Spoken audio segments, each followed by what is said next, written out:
અને હવે મને એમ થાય છે કે હવે ચૂંટણી હું લડું તો મજા એ તો હું એ દેવતભાઈ તમને કીધું ન કહું કે ચૂંટણી લડો ને તમે તો ઓર મજા આવે. પણ ક્યાંથી લડવું આમાં? લે પાછા કે ક્યાંથી લડવું?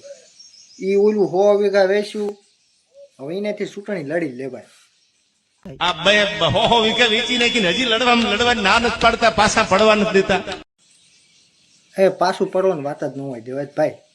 એ હજુ આપણે ઓલું રોડ સાઈડમાં ન રહ્યું, એ 100 વીઘા ઉડાડી દો. ચૂંટણી તો લડી જ લેવાની હોય, મોજ કરવાની હોય, ચૂંટણી લડવાની જ હોય. પાછું પડવાની વાત જ ન આવે. અમુક એવા સાલા ખહુરિયા પડખે ચડી જાય, મોભારાના નળિયા વેસાવી નાખે. ઈ નરિયાન મોભિયા ભલે ને પડ્યા, આપણે ચૂંટણી લડી લેવાની. હું એમ નથી કહેતો કે નરિયાન મોભિયા વેચી નાખો, ઈ ભલા પડ્યા.